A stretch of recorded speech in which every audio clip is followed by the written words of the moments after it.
The transfer portal giveth, and the transfer portal taketh away. And on Tuesday night, NC State suffered a massive loss. You are Locked On Wolfpack, your daily podcast on the NC State Wolfpack, part of the Locked On Podcast Network, your team every day.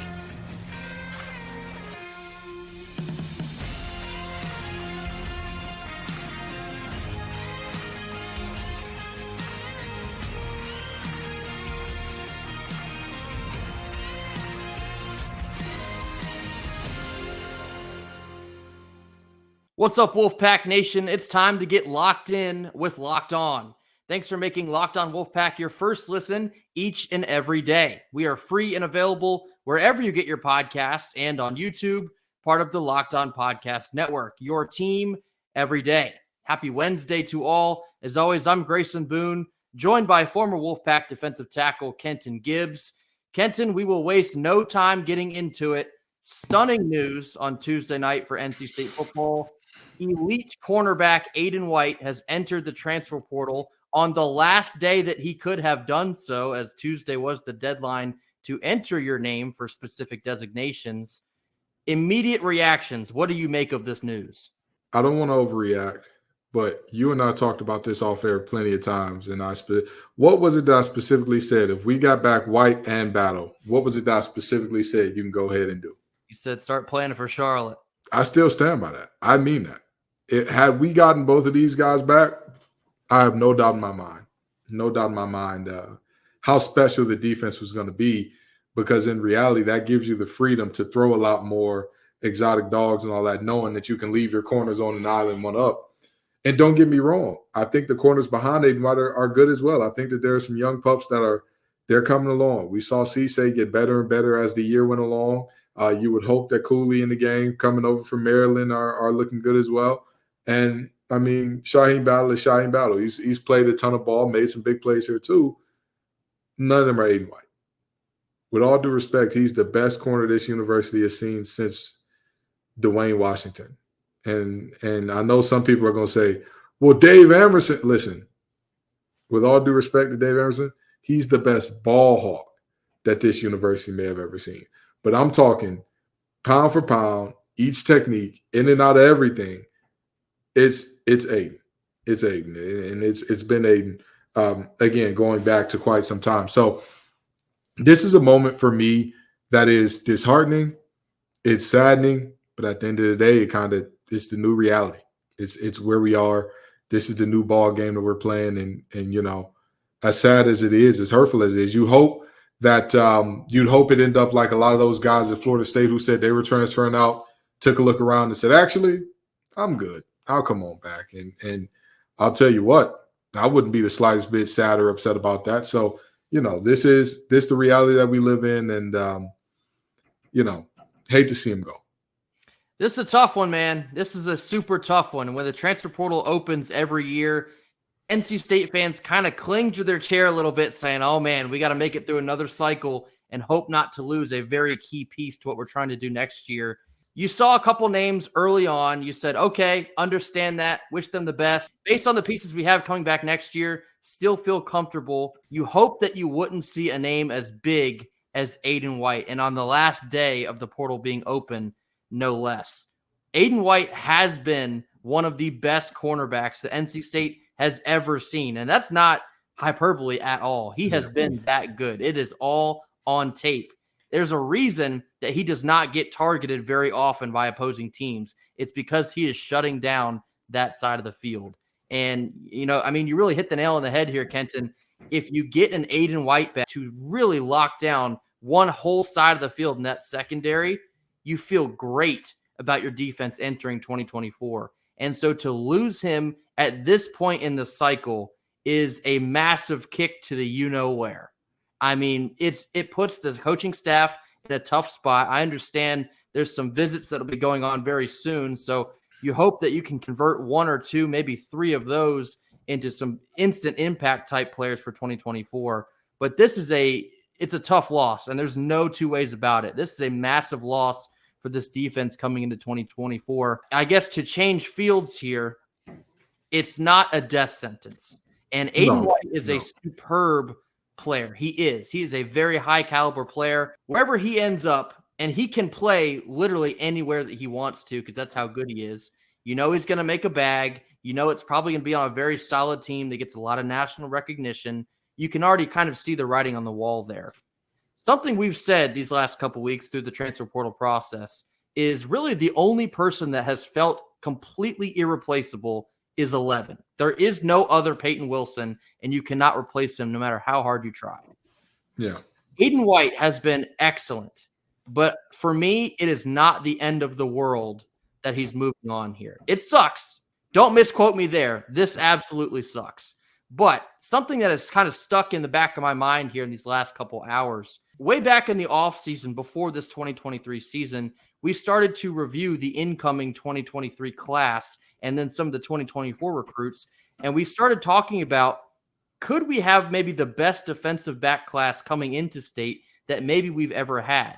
And I believe our answer back then was yes. Well, now a lot of those guys have a year of experience, maybe limited, but I mean, they're still been in the program. They're getting valuable practice reps. You're going to be looking to probably a couple of them, in addition to your incoming transfers, to really take a step up here. The recruiting rankings and the stars, you know, obviously they don't always tell the full story, but the caliber of guys that we have brought in as freshmen this past year, the caliber of transfers we're bringing in, you look at a guy like Tamarcus Cooley, Corey Coley, potentially some more DBs here in a very short amount of time. You're going to need guys take a massive step forward. And I'll tell you this also, I have a lot of faith in Tony Gibson to prepare those guys in order to take that next step. So you would absolutely love to keep Aydan White into this team. He is that deal. He is that good. But NC State, they're going to have to find a way to replace what they've lost here. And I have some faith, although their backs are kind of against the wall here with the timing of this, I think that we will ultimately end up okay. I don't believe any player ever is truly irreplaceable. Like, yeah, you don't one for one that guy for a lot of guys, but no player is truly irreplaceable, especially with the nature of the way sports is. I mean, you know, you have to be ready. But in terms of impact, again, and I'm not saying this because I'm an NC State guy. If you've watched Aydan closely and you've watched defensive back play around the country closely over the last few years, I stand firm and he is the most underrated corner in the nation. I'd even go as far as to say the most underrated defensive back because he is absolute lights out. He has cost so many guys money, so many receivers who were supposed to be this or that in the draft. They ran into Aydan White and all of a sudden, well, how good is he? Oh, and for whatever reason, nobody tends to put together the 2 and 2 of, all these receivers look really good until they go up against NC State. Weird coincidence. That's a very weird thing there. But with that being said, he's a player in the program. At some point in time, in the nature of college football, you know, in the NFL, you can hold on to a guy for 8, 10, 12, 15 years. As long as their bodies can do it, you can hold on to them. In college, it's the nature of the beast. Everybody's going to time out. Everybody's going to move on eventually. And, you know, his moving on was just quicker than we thought. Yeah, but that's the other part of it that kind of eases a little bit of this blow. Many of us already suspected he was going to be playing on Sundays, you know. True. Like, yes, it is a gut punch that's like, man, he's gone, but it's like, and it's a gut punch that he's in the transfer portal, meaning there's a chance that we have to play against him next year. But who really thought coming in or coming out of the season and with the type of season that Aydan White had, hey, after stringing together 2 seasons of what? It's either 0 or 1 touchdown in total being called on him over the course of 2 years. Who would have thought, like, hey, we're going to get that corner back, you know? And I guess it kind of speaks to possible motivations behind this move. Of course, Kenton, you tweeted out, you know, I just simply can't wrap my mind around this. And you got a pretty quick reply from Inside Pack Sports saying potentially didn't get the draft grades that he was quite looking for. And I can understand that part of it. You can going through that process. If you feel like you still have a lot left to prove of yourself, I can certainly understand wanting another year of college ball. But for me, where I get lost in just that portion of it is you already have a ton of tape put out there from your time at NC State. what else could you really prove other than maybe going into a different defensive scheme, which I do think maybe that was the sales pitch given to him by someone else. I think that whatever he's seeking to accomplish, he certainly could have done here at NC State if he hasn't already. Like you mentioned, to go 2 years and give up maybe 0 or 1 touchdowns, who else is really doing that across the country? Like that's an outstanding accomplishment. So I don't know. It's tough. I'll say this and I'll leave it here. There are, in terms of the scheme fit thing, there's only maybe one thing that you could maybe ask for out of a corner, which you objectively don't see out of even all the top corners. Maybe it's, we need you to follow around the top guys. But even if that were the case, he's had the toughest assignment there is in all of football. Hey, buddy, we're sending the dogs. It's you and that receiver one-on-one. With all due respect, I would argue that in terms of scheme fit and whatnot, that's probably the worst argument for Aydan leaving, because if you look at the corners who have generally been busts, who have not worked out in the NFL, but they looked amazing in college, they played a ton of zone. They had great defensive lines that you could send for, and you could get kind of tricky on the back end and disguise things with the zone and have a player, kind of take advantage of the fact that pressure was coming quickly, as opposed to, hey, you and him all day. Wherever he goes, you go. As opposed to, hey, you and whoever lines up at this right receiver, you and them, you're going at it. So have fun. And I think back to a Tease Tabor, for example, out of University of Florida. He was really good at doing all of the zone things. He was really good at, if it's cover 2, he can disguise it. He can make it look like cover 3, and then boom, he's up there picking off that quick out. Aydan is the exact opposite. You know what's coming. You know that it's you and him on an island. If you can beat him, you can get open. Congratulations. You can break a tackle after getting open. Katie Didd's at the doorstep. Strike up the band. Unfortunately, he was putting brothers in straitjackets. I like my cornerbacks cornerbacky, and he very much so was that. The cornerbackiest, if you will. The cornerbackiest corner, yeah. It's a very tough pill to swallow, and again, this just is the new reality. You could certainly have a player who has exemplified your program for a couple of years, and then all of a sudden he wants to put himself in a new situation in hopes of putting himself in the best possible draft stock. It's tough for NC State. There's no two ways about it, but we wish Aydan White the best. Certainly hope we don't have to see him on the field next year because he is that good. Up next, we'll be talking about a whole lot of nothing or a whole lot of something after a quick word from our sponsors. Our Wednesday sponsor is LinkedIn. At the start of the new year, every small business owner is asking themselves the same question. What's the one move I can make that'll take my business to the next level in 2024? Well, LinkedIn Jobs knows your success all depends on the team that you surround yourself with. That's why LinkedIn Jobs has created the tools to help find the right professionals for your team faster and for free. LinkedIn isn't just another job board. They have a vast network of more than 1 billion professionals, which makes it the best place to hire. Hiring is easier when you have that many quality candidates. So easy, in fact, that 86% of small businesses get a qualified candidate within just 24 hours. It's why small businesses rate LinkedIn Jobs number 1 in delivering quality hires versus leading competitors. LinkedIn also knows that small businesses are wearing so many hats that they might not have the time or resources in order to effectively hire. So thankfully with LinkedIn, the process is intuitive, quick, and easy. Post your job for free at linkedin.com/lockedoncollege. That's linkedin.com/lockedoncollege to post your job for free. Terms and conditions apply. All right, we're back here, middle portion of our Wednesday show. We're going to dive into a whole lot of nothing or a whole lot of something. First one here, Aydan White is now gone.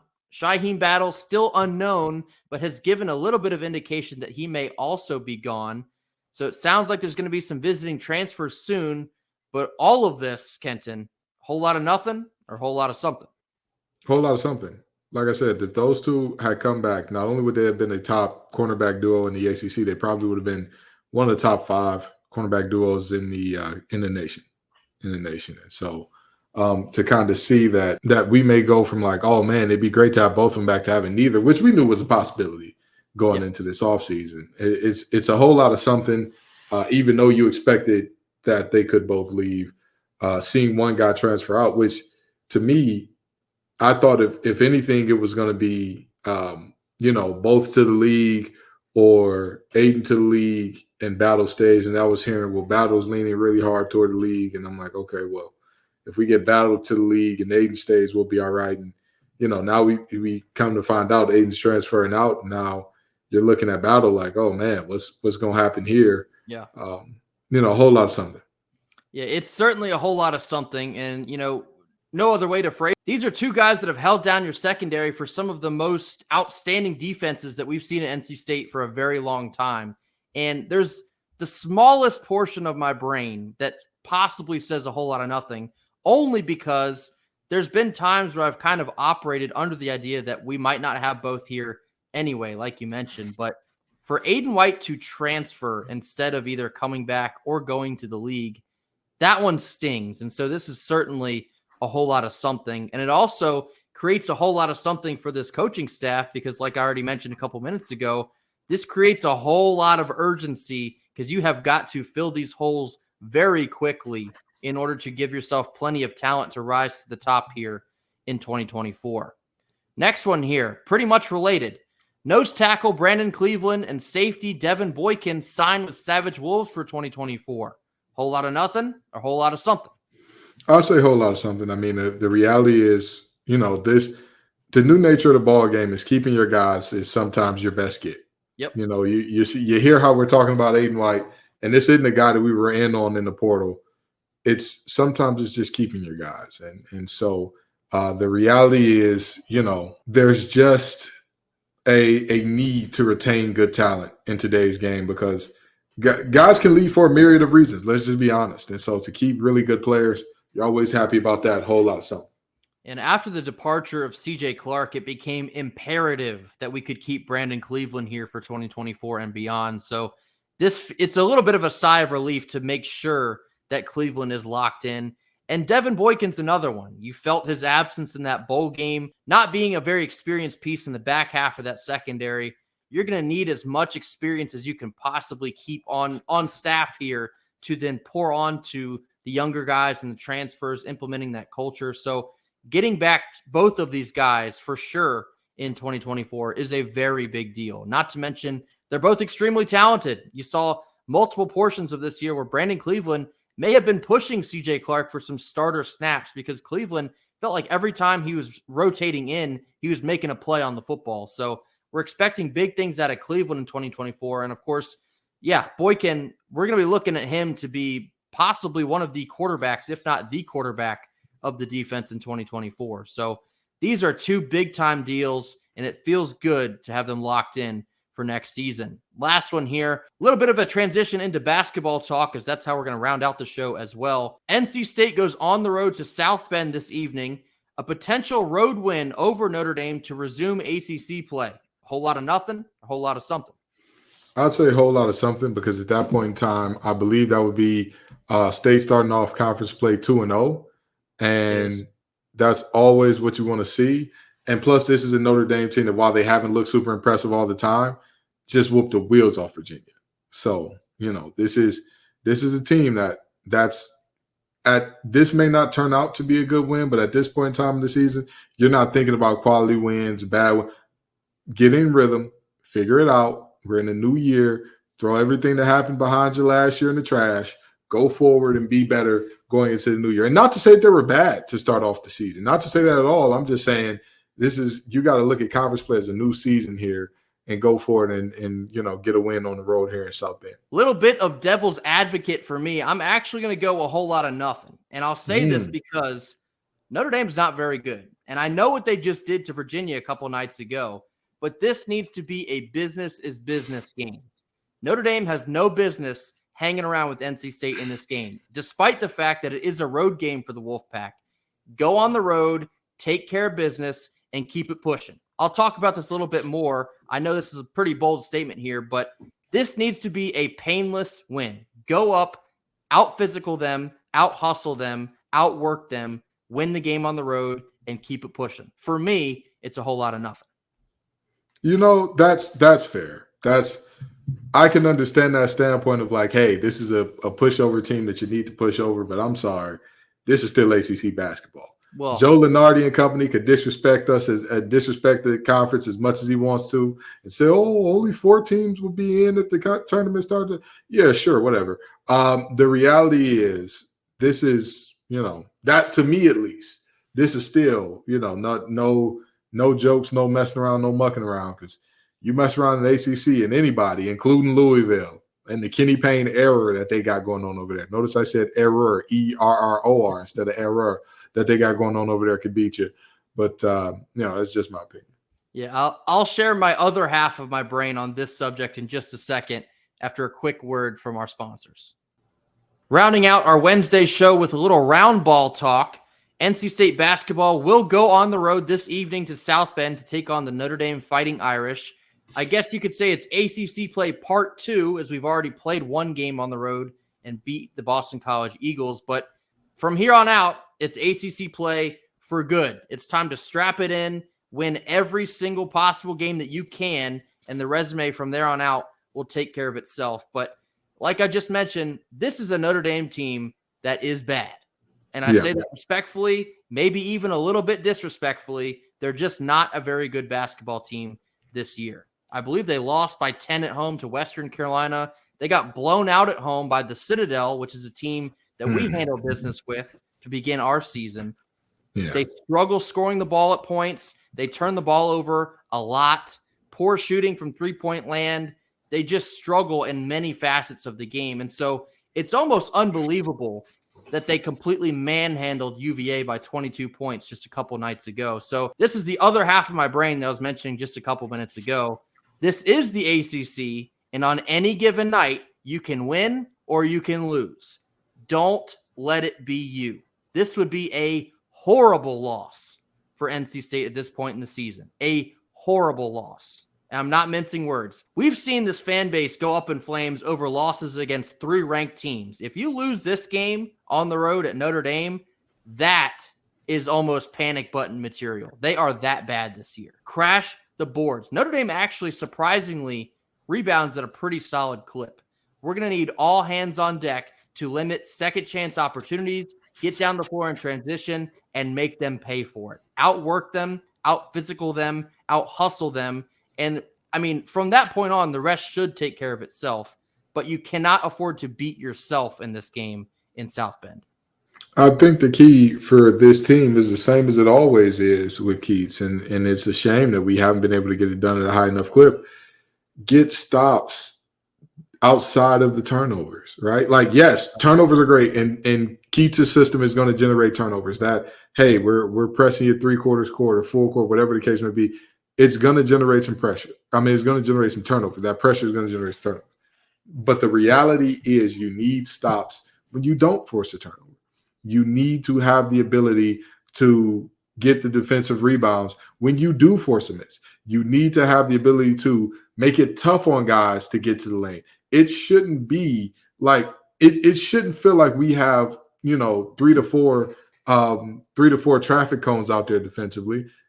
Be active. You can move. You can move your feet. I promise you, while it seems like they may have outlawed playing defense at some levels of the game, it's not so in college. You can do that. You can get up in the guys and do what you need to do there. So stops outside of turnovers is always the key for me with this team, and I need to see it here as well.